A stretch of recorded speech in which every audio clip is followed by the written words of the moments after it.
Percy's Predicament. Toby brought Henrietta to the top station. Percy was grumpily shunting.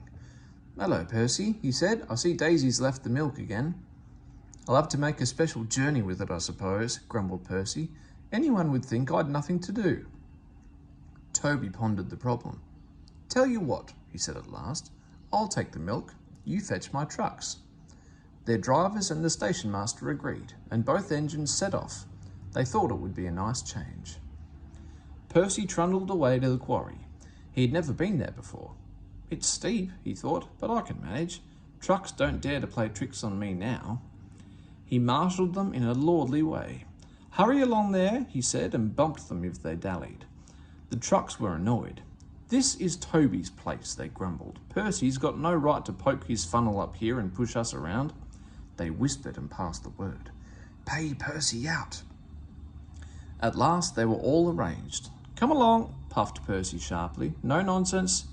"We'll give him nonsense," giggled the trucks.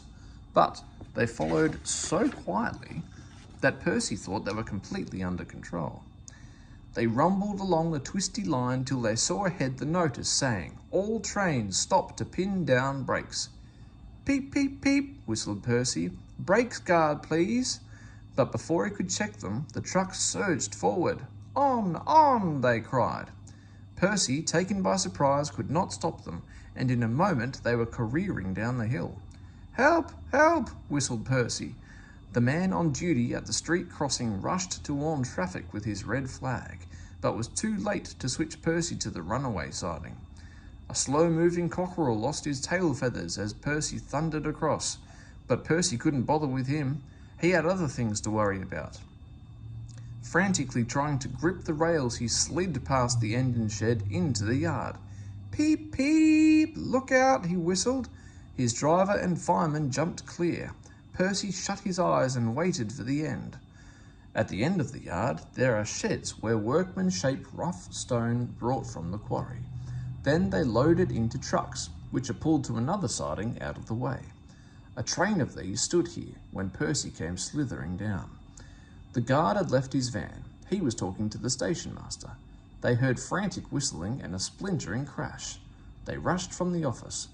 The brake van was in smithereens. Percy, still whistling fit to burst, was perched on a couple of trucks, while his own trucks were piled up behind him. The Fat Controller arrived next day. Toby and Daisy had helped to remove most of the wreckage, but Percy still stood on his perch. "We must now try," said the Fat Controller crossly, "to run the branch line with Toby and a diesel. You have put us in an awkward predicament." "I'm sorry, sir." "You can stay there," the Fat Controller went on, "till we are ready. Perhaps it will teach you to be careful with trucks." Percy sighed. The trucks wobbled beneath his wheels. He quite understood about awkward predicaments. The Fat Controller spoke severely to Daisy too. "My engines do not tell lies," he said. "They work hard with no shirking. I send lazy engines away." Daisy was ashamed. "However," he went on, "Toby says you worked hard yesterday after Percy's accident, so you shall have another chance." "Thank you, sir," said Daisy. "I will work hard, sir. Toby says he'll help me." "Excellent. What Toby doesn't know about branch line problems," the Fat Controller chuckled, "such as, bulls, isn't worth knowing. Our Toby's an experienced engine." Thomas came back next day, and Percy was sent to be mended. Annie and Clarabelle were delighted to see Thomas again, and he took them for a run at once because they hadn't been out while he was away. Thomas, Toby and Daisy are now all friends.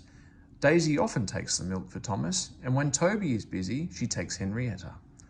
Toby has taught Daisy a great deal. She shooed a cow off the line all by herself the other day. That shows you, doesn't it?